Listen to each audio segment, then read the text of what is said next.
શ્રાવણ મહિનો આવી ગયો છે અને ચારે તરફ ભગવાન શિવની ભક્તિ, જળાભિષેક, રુદ્રાભિષેક, કાનવડિયાઓના બમ બમ ભોલે ના નાદ અને શિવાલયોની ભવ્ય રોનક તથા હર હર મહાદેવના જયઘોષ સાથે ભક્તિમય, શાંત અને આધ્યાત્મિક વાતાવરણ સર્જાયું છે. પણ શું તમે ક્યારેય વિચાર્યું છે કે આ પવિત્ર, ભાવનાપૂર્ણ અને દૈવી મહિનામાં એક નાનકડું, સરળ પણ અત્યંત પ્રાચીન, લોકપ્રિય અને રહસ્યમય ફળ, જેને આપણે લીંબુ તરીકે ઓળખીએ છીએ, તેને પણ એક વિશેષ, અનોખું અને અત્યંત અર્થપૂર્ણ સ્થાન આપવામાં આવે છે? અને શ્રાવણ મહિનામાં લીંબુનો એક નાનો, સરળ પણ અત્યંત પ્રાચીન અને લોકપ્રિય ઉપાય કરવામાં આવે છે, જેના વિશે ઘણા લોકો જાણે છે, પણ તેની પાછળની ધાર્મિક માન્યતા, તેનો ભગવાન શિવ સાથેનો ઊંડો, પૌરાણિક અને આધ્યાત્મિક સંબંધ, તેને કરવાની સાચી, પરંપરાગત અને શાસ્ત્રીય રીત, તેનો સાચો સમય, તેનું સાચું સ્થાન અને તેના દ્વારા આપણે કેવી રીતે, શા માટે અને શું હાંસલ કરી શકીએ, તે વિશે ઘણા ઓછા લોકો જાણે છે. અને ઘણા લોકો તો તેને માત્ર એક સામાન્ય, લોકપ્રિય અને ક્યારેક તો અંધશ્રદ્ધા જેવો ઉપાય માનીને અવગણી દે છે. પણ જો તમે થોડીવાર રોકાઈને, ધીરજથી, શાંતિથી અને ખુલ્લા મનથી આ વિષયને સમજવાનો પ્રયાસ કરશો, તો તમને જાણવા મળશે કે આ નાનકડા, પીળા, ખાટા અને તીખા ફળની પાછળ હજારો વર્ષો જૂની આપણી સનાતન સંસ્કૃતિ, આપણી લોકપરંપરાઓ, આપણા પૂર્વજોનું શાણપણ અને ભગવાન શિવની અપાર કૃપા અને લીલાઓની એક અનોખી, સુંદર અને ગહન ગાથા છુપાયેલી છે, જે આપણને શ્રદ્ધા, શુદ્ધતા, સ્વચ્છતા અને ભગવાન પ્રત્યેના પ્રેમ અને સમર્પણનો એક નવો, ઊંડો અને અર્થપૂર્ણ માર્ગ બતાવે છે. અને આજે, આ અત્યંત લાંબી, ઊંડી, વિસ્તૃત અને વિચાર પ્રેરક સફરમાં, આપણે શ્રાવણ મહિના અને લીંબુના આ વિશેષ ઉપાય વિશે સર્વાંગી, વિગતવાર, શાસ્ત્રીય, પૌરાણિક, લોકપરંપરાગત અને વ્યવહારુ રીતે જાણીશું અને જોઈશું કે આ ઉપાય પાછળની માન્યતા, પરંપરા, આધ્યાત્મિક સમજણ અને વ્યવહારુ અસરો શું છે, અને તેને કેવી રીતે, કયા દિવસે, કયા સમયે, કઈ રીતે, કયા મંત્રોચ્ચાર સાથે અને કયા ઈરાદા સાથે કરવાથી તેનો સૌથી શ્રેષ્ઠ, સૌથી ઊંડો અને સૌથી અર્થપૂર્ણ લાભ મળે છે. પરંતુ યાદ રાખવાની સૌથી મહત્વપૂર્ણ, આધારભૂત અને સ્પષ્ટ વાત એ છે કે આ બધી વાતો માન્યતાઓ, પરંપરાઓ, લોકાનુભવો અને ધાર્મિક શ્રદ્ધા પર આધારિત છે, અને તેનો વૈજ્ઞાનિક રીતે ભવિષ્યની કોઈ ચોક્કસ, નિશ્ચિત અથવા ગેરંટી આપતી આગાહી કરતો પુરાવો નથી, પરંતુ તે આપણી સંસ્કૃતિ, આપણા ઇતિહાસ, આપણા સમાજ અને આપણા સામૂહિક અનુભવોનો એક ઊંડો, સમૃદ્ધ, સુંદર અને અમૂલ્ય ભાગ છે. અને તેનો મૂળ, મુખ્ય અને સૌથી મહત્વપૂર્ણ ઉદ્દેશ્ય આપણને શ્રદ્ધા, આદર, સ્વચ્છતા, પ્રેમ અને સકારાત્મકતા સાથે ભગવાન શિવની ઉપાસના અને આપણા દૈનિક જીવનને જીવવાનું શીખવાનો છે. સૌથી પહેલો, સૌથી મૂળભૂત અને સૌથી વ્યાપક મુદ્દો, જે આ સમગ્ર ઉપાય, પરંપરા અને માન્યતાનો પાયો, કેન્દ્ર અને આધાર છે, તે છે શ્રાવણ મહિનામાં લીંબુનું શું મહત્વ માનવામાં આવે છે. પરંપરાગત ધાર્મિક માન્યતાઓ, વૈદિક ગ્રંથોની કેટલીક સૂચનાઓ, પૌરાણિક કથાઓ અને લોકપરંપરાઓ અનુસાર, શ્રાવણ મહિનો ભગવાન શિવને સૌથી વધુ પ્રિય, સૌથી વધુ આદરણીય અને સૌથી વધુ શુભ માનવામાં આવે છે. અને આ મહિનામાં દરેક સોમવાર, જેને શ્રાવણ સોમવાર અથવા સાવન સોમવાર તરીકે ઓળખવામાં આવે છે, તે ખાસ કરીને ભોળેનાથ, ચંદ્રશેખર અને ગંગાધરની ઉપાસના, વ્રત અને આરાધના માટે સમર્પિત છે. અને આ સમયે કરવામાં આવતી દરેક પ્રાર્થના, દરેક જળાભિષેક અને દરેક સરળ, શુદ્ધ અને સાત્વિક ક્રિયા અનેકગણી, અપાર અને અમૂલ્ય કૃપા અને પુણ્ય પ્રદાન કરે છે, એવી માન્યતા છે. અને આ જ સંદર્ભમાં એવી પણ લોકમાન્યતા છે કે આ મહિનામાં લીંબુ, જે તેના તીખા, ખાટા, શુદ્ધિકારક, એન્ટીબેક્ટેરિયલ અને ઉર્જાવાન ગુણો માટે જાણીતું છે, તેને ભગવાન શિવ, તેમના ગણો અને તેમના પ્રિય નંદી અને ભૈરવને અર્પણ કરવાથી, અથવા તેનો ઉપયોગ કેટલાક ચોક્કસ, પરંપરાગત અને શાસ્ત્રીય આધ્યાત્મિક ઉપાયો અથવા ઘરેલું નુસ્ખાઓમાં કરવાથી, તે ઘરની, શરીરની અને મનની નકારાત્મકતાને દૂર કરે છે, શુદ્ધતા, તાજગી અને હકારાત્મકતા લાવે છે, અને શિવજીની ખાસ, અનોખી અને અપાર કૃપા પ્રાપ્ત કરવામાં સહાયક છે. અને સાથે સાથે, લીંબુને ઘણી પરંપરાઓ, લોકસાહિત્ય અને જ્યોતિષીય સમજણમાં કટુ, તીખું, શુદ્ધિકારક અને રક્ષાત્મક ફળ માનવામાં આવે છે, જે નકારાત્મક ઉર્જા, દુષ્ટ દ્રષ્ટિ, અશુભ સંકેતો, દુષ્ટ આત્માઓ અને કોઈ પણ પ્રકારની નકારાત્મક શક્તિઓને દૂર કરવાની અને ઘર, શરીર અને મનને શુદ્ધ, સ્વચ્છ અને સુરક્ષિત રાખવાની શક્તિ ધરાવે છે,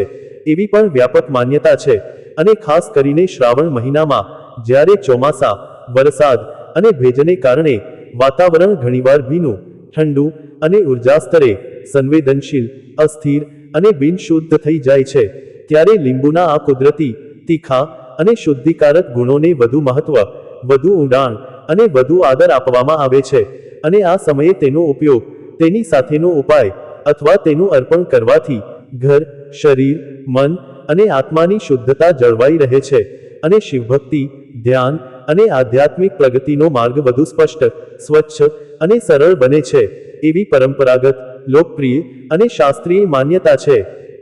હવે આ મૂળભૂત માન્યતા, આ પરંપરાગત સમજણ અને આ લોકપ્રિય શ્રદ્ધાને વધુ ઊંડાણમાં, વધુ સ્પષ્ટતાથી અને વધુ વ્યવહારુ રીતે સમજતા પહેલા, આપણે સૌથી મહત્વપૂર્ણ, સૌથી વ્યવહારુ અને સૌથી જરૂરી પ્રશ્નનો સામનો કરવો પડે છે કે લીંબુનો આ ઉપાય કેવી રીતે કરવો? પરંપરાગત રીતો, લોકાનુભવો અને જ્યોતિષ, વાસ્તુ અને આયુર્વેદની કેટલીક સૂચનાઓ અનુસાર, શ્રાવણ મહિનામાં લીંબુનો ઉપાય સામાન્ય રીતે શ્રાવણ મહિનાના પ્રથમ સોમવાર, 5મા સોમવાર અથવા 11મા દિવસે એકાદશી અથવા ખાસ કરીને શ્રાવણ મહિનાની શિવરાત્રિને દિવસે અથવા કોઈ પણ સોમવારે અથવા શ્રાવણ મહિનાના કોઈ પણ શુભ અને શાંત દિવસે કરવામાં આવે છે, જે દિવસો ભગવાન શિવની ઉપાસના, વ્રત અને આરાધના માટે ખાસ, શ્રેષ્ઠ અને સૌથી ફળદાયી માનવામાં આવે છે. અને આ ઉપાય માટે સૌથી સરળ, સૌથી શુદ્ધ, સૌથી શાસ્ત્રીય અને સૌથી પરંપરાગત રીતે છે કે સવારે સૂર્યોદયના થોડા સમય પહેલા, બ્રહ્મ મુહૂર્તના શાંત, શુદ્ધ અને દૈવી સમયે, અથવા સાંજે સૂર્યાસ્ત પહેલા, સંધ્યાના શાંત, શુદ્ધ અને દૈવી સમયે, સ્વચ્છ, શુદ્ધ અને ઠંડા પાણીથી સ્નાન કરીને, સ્વચ્છ, શુભ અને સાત્વિક વસ્ત્રો પહેરીને, અને શાંત, એકાગ્ર, સ્થિર અને શ્રદ્ધાળુ મનથી, એક તાજું, સ્વચ્છ, ખામી વિનાનું, ચમકદાર અને સુંદર લીંબુ લઈને, તેને હાથમાં લઈને અને ભગવાન શિવનું ધ્યાન, સ્મરણ, ચિત્કાર અથવા જાપ કરીને, ઓમ નમઃ શિવાય મંત્રનો અથવા મહામૃત્યુંજય મંત્રનો અથવા શિવ પંચાક્ષરી સ્તોત્રનો જાપ કરીને, તે લીંબુને ઘરના મુખ્ય દરવાજાની બહાર અથવા ઘરના ઈશાન ઉત્તર પૂર્વ ખૂણે અથવા ઘરના પૂજાઘરમાં અથવા કોઈ શિવાલયના પ્રાંગણમાં અથવા કોઈ પવિત્ર નદી, તળાવ, સરોવર અથવા વૃક્ષ નીચે શાંતિપૂર્વક, આદરપૂર્વક, પ્રેમપૂર્વક અને શ્રદ્ધાપૂર્વક સ્થાપિત કરવું, અથવા તેને 8 દિશાઓમાં 8 સમાન ટુકડાઓમાં કાપીને, અથવા 4 દિશાઓમાં 4 ટુકડાઓમાં અથવા 2 ટુકડાઓમાં પવિત્ર જળ, ગંગાજળ અથવા શુદ્ધ, સ્વચ્છ અને ઠંડા જળ સાથે શાંતિપૂર્વક, આદરપૂર્વક અને શ્રદ્ધાપૂર્વક વિસર્જન કરવું, અથવા તેનો ઉપયોગ ઘરના ચારે ખૂણા, મુખ્ય દરવાજા અને બારીઓ પર તેનો રસ લગાવવા માટે કરવો, એ પરંપરાગત, લોકપ્રિય અને શાસ્ત્રીય રીત છે. અને કેટલાક સ્થળો, પ્રદેશો, કુટુંબો અને પરંપરાઓમાં, લોકો લીંબુને લીલા, પીળા અથવા લાલ કપડામાં વીંટાળીને અથવા તેની સાથે કાળા મરી, સેંધવા મીઠું, હળદર, કુમકુમ અથવા તુલસીના પાન જેવી પવિત્ર, શુદ્ધ અને શુભ વસ્તુઓ પણ મૂકે છે, જે ઉપાયની શક્તિ, અસર અને કૃપાને વધારે છે, એવી પણ લોકમાન્યતા છે. પરંતુ આ બધી રીતો, ઉપાયો અને પરંપરાઓ અલગ અલગ પ્રદેશો, સમુદાયો, કુટુંબો અને વ્યક્તિગત માન્યતાઓ અને શ્રદ્ધા અનુસાર અલગ અલગ, વિવિધ અને બહુવિધ હોઈ શકે છે. તેથી તમે તમારી પરંપરા, તમારી શ્રદ્ધા, તમારી સમજણ અને તમારી સગવડ અનુસાર કોઈ પણ એક સાચી, શુદ્ધ, સરળ અને અસરકારક રીત અથવા ઉપાય અપનાવી શકો છો, અને તેને શ્રદ્ધા, પ્રેમ, સ્વચ્છતા અને સકારાત્મક ઈરાદાથી કરી શકો છો. કારણ કે આખરે કોઈ પણ ઉપાય, કોઈ પણ પૂજા અથવા કોઈ પણ ક્રિયાની સાચી, ઊંડી અને અનન્ય શક્તિ તેની જટિલ રીત અથવા તેની વિશિષ્ટ સામગ્રીમાં નથી, પણ તે તમારી શ્રદ્ધા, તમારા ઈરાદા, તમારા સમર્પણ અને તમારા ભગવાન પ્રત્યેના પ્રેમ અને વિશ્વાસમાં છે. હવે આ ઉપાયની રીત, સમય અને પદ્ધતિને સ્પષ્ટ અને વિગતવાર સમજી લીધા પછી, આપણે હવે તેના સૌથી ઊંડા, સૌથી રહસ્યમય અને સૌથી મહત્વપૂર્ણ પાસા તરફ આગળ વધીએ, જે તેને અન્ય કોઈ પણ સામાન્ય, લોકપ્રિય અથવા ઘરેલું ઉપાયથી સંપૂર્ણપણે અલગ, વિશિષ્ટ અને અનોખો બનાવે છે, અને તે છે ભગવાન શિવ સાથે આ ઉપાયનો સંબંધ શું છે. પરંપરાગત ધાર્મિક માન્યતાઓ, પૌરાણિક કથાઓ, શિવપુરાણ અને લોકસાહિત્ય અનુસાર ભગવાન શિવને ભોળેનાથ, આશુતોષ, સર્વાંતર્યામી, મહાદેવ, ત્રિલોચન અને નીલકંઠ તરીકે ઓળખવામાં આવે છે અને તેમની ઉપાસના, તેમની આરાધના અને તેમની ભક્તિ સૌથી સરળ, સૌથી સાત્વિક, સૌથી નિષ્કલંક અને સૌથી અસરકારક માનવામાં આવે છે, કારણ કે તેઓ ભક્તોના દરેક સરળ, શુદ્ધ અને પ્રેમાળ ઉપચાર, પ્રાર્થના અથવા અર્પણને પછી ભલે તે ફૂલ હોય, પાન હોય, જળ હોય, દૂધ હોય અથવા લીંબુ જેવું સરળ, ખાટું અને સસ્તું ફળ હોય, તેને અપાર, અમૂલ્ય અને અનંત કૃપા, આશીર્વાદ અને સ્નેહથી સ્વીકારે છે. અને શ્રાવણ મહિનો, જે ચોમાસાની ઋતુનો સમય છે અને જેમાં પૃથ્વી, જળ, વાયુ અને આકાશ ચારેય તત્વો એકસાથે એક સુંદર, ભીના, ઠંડા અને ઉર્જાસભર વાતાવરણમાં ભળી જાય છે, તે સમય ભગવાન શિવની ઉપાસના,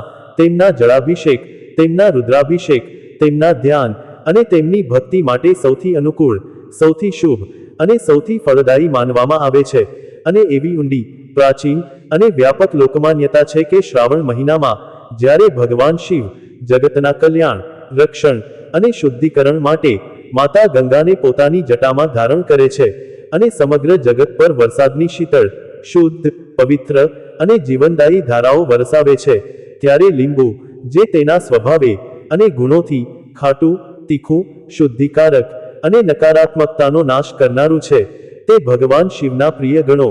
જેમ કે ભૈરવ, નંદી, શિવગણો અને માતા પાર્વતીના ગણો તેમને અત્યંત પ્રિય, પસંદ અને આદરણીય છે. અને તેમને લીંબુનું અર્પણ કરવાથી અથવા લીંબુ સાથેનો આ ઉપાય કરવાથી ભગવાન શિવ, તેમના ગણો અને માતા પાર્વતીની ખાસ, અનોખી, અપાર અને અમૂલ્ય કૃપા, આશીર્વાદ, દયા અને રક્ષણ પ્રાપ્ત થાય છે. અને ઘરમાં, પરિવારમાં અને જીવનમાં શાંતિ, સમૃદ્ધિ, સ્વાસ્થ્ય, સુખ અને હકારાત્મકતાનો પ્રવાહ સતત, સ્થિર અને સર્વવ્યાપી બની રહે છે, એવી પરંપરાગત, પ્રાચીન અને સર્વસંમત માન્યતા છે. હવે ઉપાયની રીત, સમય, પદ્ધતિ અને ભગવાન શિવ સાથેનો તેનો ઊંડો, પૌરાણિક અને આધ્યાત્મિક સંબંધ, આ બધું સમજ્યા પછી આપણે બીજા અત્યંત મહત્વપૂર્ણ, વ્યવહારુ અને ઘણીવાર લોકો માટે સૌથી વધુ ઉપયોગી સાબિત થનારા પાસા તરફ આવીએ, જે આ ઉપાયને વાસ્તવિક જીવન, ઘર અને વાતાવરણ સાથે જોડે છે, અને તે છે ઉપાય માટેનું લીંબુ ક્યાં રાખવું અને તેની સાથે શું કરવું. આ બાબતમાં વાસ્તુશાસ્ત્રની કેટલીક માન્યતાઓ, ધાર્મિક પરંપરાઓ અને લોકાનુભવો અલગ અલગ દિશાઓ, સ્થાનો અને ઉપાયો સૂચવે છે, અને તેમને સ્પષ્ટ, વિગતવાર અને ભેદભાવપૂર્વક સમજવું અત્યંત જરૂરી છે, કારણ કે દરેક સ્થાન, દરેક દિશા અને દરેક રીત તેની પોતાની એક વિશિષ્ટ ઉર્જા, અર્થ અને અસર ધરાવે છે. વાસ્તુશાસ્ત્રની કેટલીક માન્યતાઓ અને સૂચનાઓ અનુસાર લીંબુને ઘરના ઈશાન ઉત્તર પૂર્વ ખૂણે, જે સૌથી શુદ્ધ, શાંત અને દૈવી દિશા માનવામાં આવે છે, ત્યાં સ્થાપિત કરવાથી તે ઘરમાં સકારાત્મક ઉર્જાનો સ્થિર, સ્વચ્છ અને વ્યાપક પ્રવાહ વધારે છે, અને નકારાત્મકતાને દૂર કરીને તે શાંતિ, સમૃદ્ધિ અને સ્વાસ્થ્ય લાવે છે. જ્યારે દક્ષિણ પશ્ચિમ ખૂણે લીંબુ સ્થાપિત કરવાથી તે સ્થિરતા, સુરક્ષા, શાંતિ અને પારિવારિક સ્થિરતા લાવે છે, અને તેને ઉત્તર દિશામાં, જે ધનની દેવી માં લક્ષ્મીની દિશા છે, ત્યાં સ્થાપિત કરવાથી તે આર્થિક સ્થિરતા, સમૃદ્ધિ અને ધન ધાન્ય વધારે છે, એવી માન્યતાઓ છે. પરંતુ ધાર્મિક પરંપરાઓ અને લોકપરંપરાઓમાં લીંબુને મુખ્ય દરવાજાની બહાર, અથવા ઘરના પૂજાઘરમાં, અથવા કોઈ શિવાલયના પ્રાંગણમાં, અથવા કોઈ પવિત્ર નદી, તળાવ, સરોવર અથવા વૃક્ષ નીચે સ્થાપિત કરવાની અથવા વિસર્જન કરવાની સલાહ આપવામાં આવે છે, કારણ કે આ સ્થાનો તેમના કુદરતી, પ્રાચીન અને આધ્યાત્મિક ગુણોને કારણે પહેલેથી જ શુદ્ધ, પવિત્ર અને ઉર્જાસભર છે, અને ત્યાં લીંબુ સ્થાપિત કરવાથી અથવા તેનો ઉપયોગ કરવાથી તેની શુદ્ધિકારક, રક્ષાત્મક અને સકારાત્મક અસર ઘણી ઘણી વધી જાય છે, અને તે ઘરના એકંદર વાતાવરણ અને આસપાસના પ્રદેશ સાથે એક સુંદર, શાંત અને સુમેળભર્યું જોડાણ સ્થાપિત કરે છે. અને આ સાથે એક ખૂબ જ મહત્વપૂર્ણ, વ્યવહારુ અને સ્વાસ્થ્યપ્રદ સલાહ એ પણ છે કે લીંબુને ક્યારેય એવી જગ્યાએ ન રાખવું અથવા ન મૂકવું જ્યાં તે ઝડપથી સડી જાય, અથવા જ્યાં તે જંતુઓ, માખીઓ, કીડીઓ અથવા ગંદકીને આકર્ષે, કારણ કે તેનાથી તેની શુદ્ધિકારક અને સકારાત્મક અસર ઓછી થઈ જાય છે, અને તે સ્વચ્છતા, આરોગ્ય અને સ્વચ્છતા માટે પણ હાનિકારક બની શકે છે. તેથી હંમેશા તાજું, સ્વચ્છ, ચમકદાર અને યોગ્ય જગ્યાએ લીંબુ રાખવું અથવા તેનો ઉપયોગ કરવો, અને જ્યારે તે સુકાઈ જાય અથવા તેનો રંગ, સ્વાદ અથવા ગંધ બદલાઈ જાય ત્યારે તેને આદરપૂર્વક, શાંતિપૂર્વક અને યોગ્ય રીતે પ્રકૃતિમાં અથવા કોઈ પવિત્ર સ્થાને વિસર્જન કરવું, જે શુદ્ધતા, સ્વચ્છતા, આદર અને કૃતજ્ઞતાનું પ્રતીક છે. હવે આ બધી વાતો, માન્યતાઓ, પરંપરાઓ, રીતો, સમય, સ્થાન અને ભગવાન શિવ સાથેના સંબંધને સમજી, વિશ્લેષણ કરી અને ઊંડાણપૂર્વક આત્મસાત કરી લીધા પછી આપણે આ સમગ્ર વિષયના અંતિમ, સૌથી મહત્વપૂર્ણ, સૌથી આધારભૂત અને સૌથી પ્રેરણાદાયી સંદેશ તરફ આગળ વધીએ, જે કોઈ પણ ઉપાય, માન્યતા, પરંપરા અથવા ધાર્મિક ક્રિયાનો સાચો, ઊંડો અને અર્થપૂર્ણ હેતુ છે, અને તે છે આ ઉપાયને ધાર્મિક, લોકમાન્યતા અને શ્રદ્ધાના એક સુંદર, આદરપૂર્ણ અને પ્રેરણાદાયી સાધન તરીકે સ્વીકારવો, પણ તેને ચોક્કસ, નિશ્ચિત અથવા વૈજ્ઞાનિક રીતે સાબિત ઉપાય તરીકે નહીં.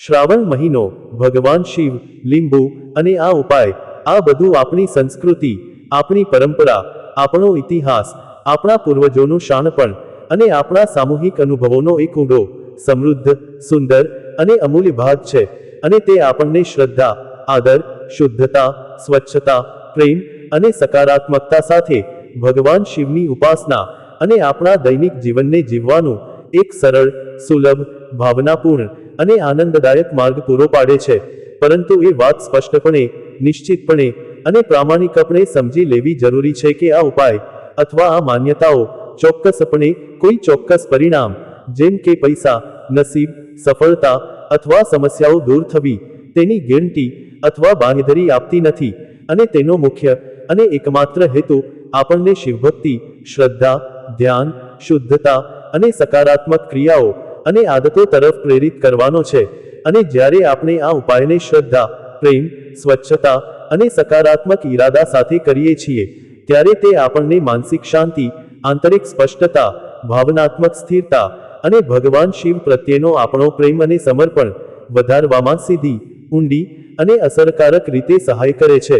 જે જીવનની સાચી, ઊંડી, ટકાઉ અને અનન્ય સમૃદ્ધિ છે. અને આ સાથે, આ ઉપાય આપણને પ્રકૃતિ, પવિત્રતા, સ્વચ્છતા અને ભગવાન પ્રત્યેની આપણી શ્રદ્ધા અને વિશ્વાસ ને એક નવી, તાજી, સકારાત્મક અને સુંદર રીતે જોવાની અને તેને આપણા જીવનનો એક અભિન્ન, અર્થપૂર્ણ અને આનંદદાયક ભાગ બનાવવાની એક અનોખી, સોનેરી અને જીવન પરિવર્તનકારી તક પણ આપે છે. આથી, આ શ્રાવણ મહિને, જ્યારે પણ તમે લીંબુનો આ સરળ, સુંદર, પરંપરાગત અને ભાવનાપૂર્ણ ઉપાય કરો, ત્યારે તેને માત્ર એક યાંત્રિક, રોજિંદી અથવા અંધશ્રદ્ધાળુ ક્રિયા ન સમજો, પણ તેને ભગવાન શિવ, માતા પાર્વતી અને તેમના ગણો પ્રત્યેની તમારી શ્રદ્ધા, પ્રેમ, સમર્પણ અને કૃતજ્ઞતાની એક ઊંડી, અર્થપૂર્ણ, સુંદર અને જીવંત અભિવ્યક્તિ તરીકે સમજો, અને તેને શાંતિ, સ્વચ્છતા, પ્રેમ અને સકારાત્મક ઈરાદા સાથે, ધીરજ, એકાગ્રતા અને શ્રદ્ધાપૂર્વક કરો. અને યાદ રાખો કે સાચો ઉપાય, સાચું રક્ષણ, સાચો આશીર્વાદ અને સાચી કૃપા કોઈ પણ બાહ્ય વસ્તુ, ફળ અથવા પદાર્થમાં નથી, પણ તે તમારી શ્રદ્ધા, તમારા સમર્પણ, તમારા વિશ્વાસ, તમારા સકારાત્મક વિચારો, ક્રિયાઓ અને આદતોમાં, અને સૌથી વધુ, ભગવાન શિવ અને માતા પાર્વતી પ્રત્યેના તમારા નિર્મળ, નિષ્કલંક અને અતૂટ પ્રેમ અને સમર્પણમાં છે. અને ભગવાન શિવ, જેમણે સમગ્ર બ્રહ્માંડ, સમગ્ર સૃષ્ટિ, સમગ્ર જગત અને દરેક જીવ જંતુને પોતાના સ્મિત, શાંતિ, દયા અને કૃપાથી પાળ્યું છે, અને જેમણે ગંગાને જટામાં ધારણ કરી, સમુદ્ર મંથનમાં હાલાહલ પાન કર્યું અને ભસ્મ અને ચંદન ધારણ કર્યું, તે ભોળેનાથ, ચંદ્રશેખર અને સર્વાંતર્યામી ચોક્કસપણે તમારા શ્રદ્ધાપૂર્ણ, સરળ, પ્રેમાળ અને શુદ્ધ ઉપાય, પ્રાર્થના અને અર્પણને અપાર, અમૂલ્ય અને અનંત કૃપા, આશીર્વાદ, દયા અને સ્નેહથી સ્વીકારે છે, અને તમને, તમારા પરિવારને અને તમારા સમગ્ર જીવનને તેમની દૈવી, અતૂટ અને અનન્ય કૃપા, શાંતિ, સમૃદ્ધિ, સ્વાસ્થ્ય, સુખ અને રક્ષણ પ્રદાન કરે છે.